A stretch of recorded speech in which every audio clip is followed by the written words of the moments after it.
السلام علیکم ورحمۃ اللہ وبرکاتہ۔ محترم ناظرین کرام، اللہ کی ذات سے امید ہے کہ آپ لوگ بخیر و عافیت ہوں گے۔ اللہ تبارک تعالیٰ سدا آپ لوگوں کو راحتوں میں اور عافیتوں میں رکھے اور ہمیشہ آپ مسکراتے رہیں، کھلتے رہیں، اور اللہ تبارک تعالیٰ آپ کو شادہ رکھے، فرحاں رکھے، سدا خوش رہے، مسرور رہے۔ ناظرین، اس سے پہلے کے ویڈیو میں میں نے وضو اور غسل کا طریقہ بتایا تھا، یعنی حدث اصغر اور حدث اکبر کو دور کرنے کے لیے کیا طریقہ ہے، یعنی چھوٹی ناپاکی اور بڑی ناپاکی۔ چھوٹی ناپاکی جیسے بے وضو ہے تو اس ناپاکی کو دور کرنے کے لیے کیا طریقہ ہے، تو بتایا گیا تھا کہ وضو کریں،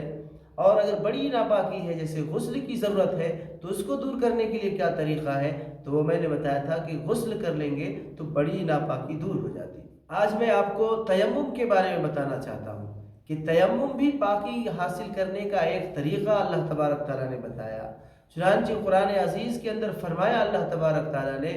کہ اگر تم بے وضو ہو یا ناپاک ہو، تمہیں وضو کی ضرورت ہے اور غسل کی ضرورت ہے اور تمہیں پانی حاصل نہیں ہے، تو پھر ایسے وقت میں تم پاک مٹی کا ارادہ کرو۔ اور پھر طریقہ بھی بتلایا اللہ تبارک تعالیٰ نے کہ تیمم کرنا کیسے ہے۔ تیمم کا طریقہ اللہ تبارک تعالیٰ نے خود بتلایا قرآن عزیز کے اندر کہ سب سے پہلے آپ کو اگر تیمم کرنا ہے، ضرورت ہے اس کی، تو آپ نیت کریں،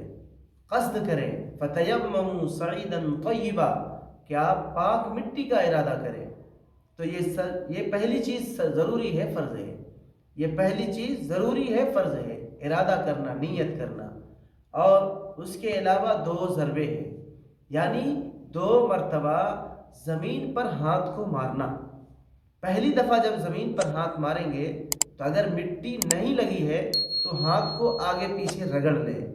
اگر زیادہ لگ جائے تو ایسا جھاڑ لینا ہے۔ جھاڑ لینے کے بعد اپنے چہرے پر اچھی طرح سے دونوں ہاتھ کو پھیر لینا ہے۔ یہ پہلے ضربے سے، یعنی پہلی مرتبہ جب اپنے ہاتھ کو زمین پہ ماریں گے تو پہلے دفعہ سے اپنے پورے چہرے کا مسح کر لینا ہے۔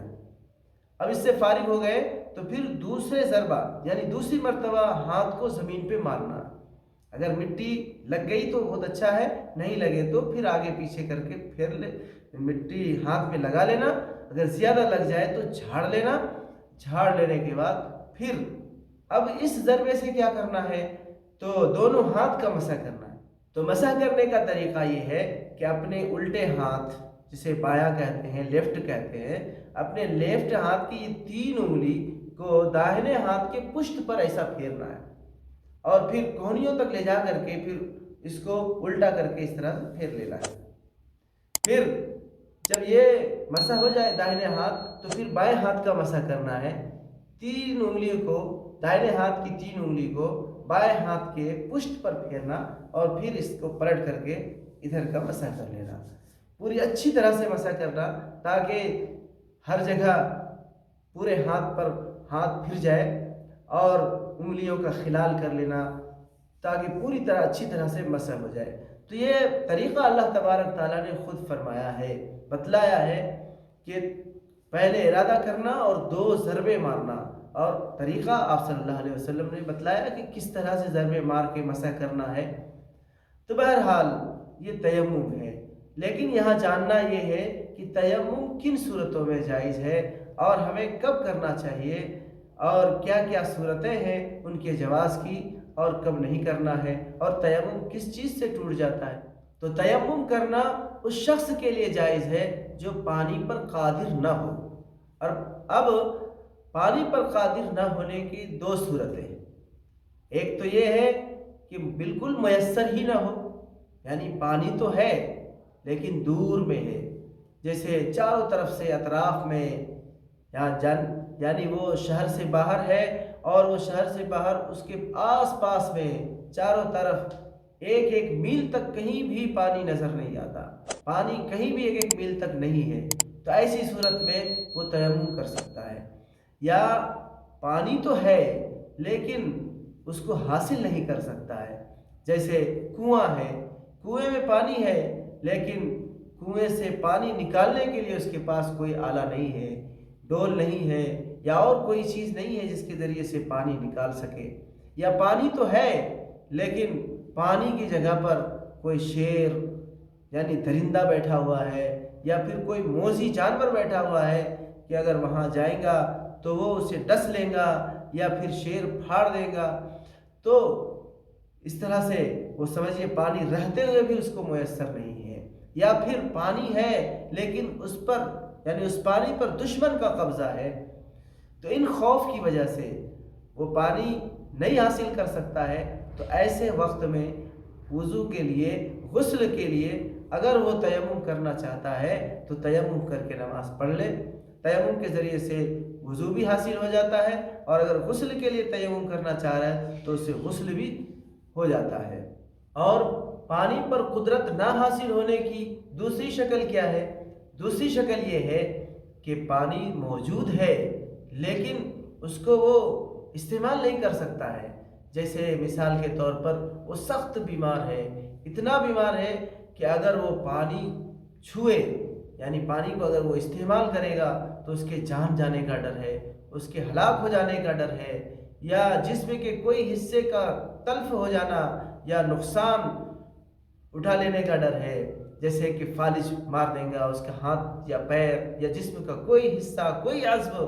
تلف ہو جائے گا، بیکار ہو جائے گا، یا پھر اگر وہ پانی استعمال کرے گا تو بیماری دراز ہو جائے گی، طول ہو جائیں گے اور بھی لمبا ہو جائے گا،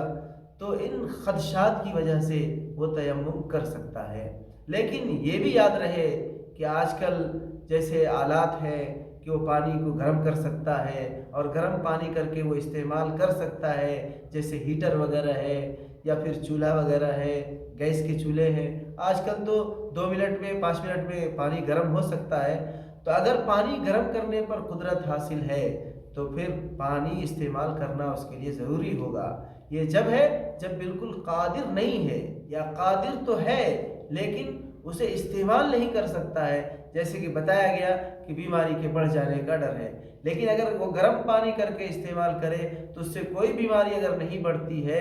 اور کچھ بھی نقصان نہیں ہوتا ہے تو پھر وہ گرم پانی کر کے استعمال کرے، گرم پانی کے ذریعے سے وضو کر لے، گرم پانی کے ذریعے سے نہا لے، تو اس وقت تیمم کرنا صحیح اس کے لیے نہیں ہوگا۔ تو یہ بھی یاد رکھنا ہے، آج کل جیسے ہم دیکھتے ہیں تھوڑی تھوڑی عذروں میں لوگ تیمم کر لیتے ہیں، حالانکہ کوئی بڑی بیماری نہیں ہوتی، چھوٹی سی بیماری ہے کہ پانی استعمال کریں گا تو وہ اس کے ذریعے سے اس کی بیماری بڑھنے کا کوئی ڈر اور خدشہ نہیں ہوتا، لیکن پھر بھی تیمم کر لیتے ہیں۔ چھوٹی چھوٹی عذر بنا کر کے تیمم کرنا یہ صحیح نہیں ہے، بلکہ بتایا جو گیا ہے بڑی بیماری، سخت بیماری ہو جس سے مر جانے کا ڈر ہے یا جسم کے کسی حصے کے تلف ہو جانے کا اور ناکارہ ہو جانے کا ڈر ہے، جب تیمم درست ہے۔ محترم ناظرین، یہ چیز کو بھی دھیان سے سنیں کہ غسل کے لیے اور وضو کے لیے دونوں کے لیے تیمم کا طریقہ ایک ہی ہے، یعنی جس طرح سے ہم وضو کے لیے تیمم کریں گے اسی طرح سے غسل کے لیے بھی تیمم کرنا پڑے گا۔ ایسا نہیں ہے کہ اب اس میں پورے بدن پہ مٹی ملنا پڑے، ایسا نہیں ہے، بلکہ جس طرح سے وضو کے لیے تیمم کریں گے، اگر کسی کو غسل کی حاجت ہے اور اس سے پاک ہونا ہے تو اسی طرح سے تیمم کریں گے جس طرح سے وضو کے لیے تیمم کیا جاتا ہے۔ اور ایک چیز یہ بھی جان لیں کہ تیمم کن چیز سے ٹوٹتا ہے، تو تیمم ان ساری چیزوں سے ٹوٹ جاتا ہے جس سے وضو ٹوٹتا ہے، اور اسی طرح سے اگر کسی نے غسل کے لیے تیمم کیا تھا تو وہ تیمم ان ساری چیزوں سے ٹوٹ جائے گا جن کے ذریعے سے غسل ٹوٹتا ہے، یعنی جس میں نہانے کی ضرورت ہوتی ہے تو اس سے وہ والا تیمم جس سے ذریعے سے ہم نے غسل کا پاکی حاصل کیا تھا تو اس کے ذریعے سے وہ تیمم بھی ٹوٹ جائے گا۔ تو بہرحال، اور اسی طرح سے جس عذر کی بنیاد پر آپ نے تیمم کیا تھا اگر وہ عذر ختم ہو جائے تو اس کی وجہ سے بھی تیمم ٹوٹ جاتا ہے۔ جیسے آپ کے پاس پانی تھا، بیماری کی وجہ سے آپ نہیں کر پا رہے تھے، اب صحت مند ہو گئے، اچھے ہو گئے، تو اب یہ عذر ختم ہو گئی، لہٰذا اب اس عذر کے ختم ہونے کی وجہ سے تیمم ٹوٹ جاتا ہے۔ یا پھر پانی تھا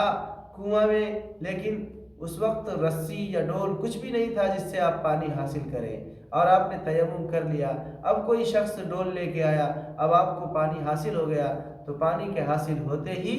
تیمم برخاست ہو جائے گا۔ جیسا کہ مثال مشہور ہے، آب آیت تیمم برخاست، کہ پانی آیا تیمم برخاست ہو گیا، تو وہ عذر کے ختم ہوتے ہی تیمم بھی ختم ہو جاتا ہے، اس کے ذریعے سے بھی تیمم ٹوٹ جاتا ہے۔ اور جن جن چیزوں سے وضو ٹوٹ جاتا ہے ان ساری چیزوں سے تیمم بھی ٹوٹ جاتا ہے۔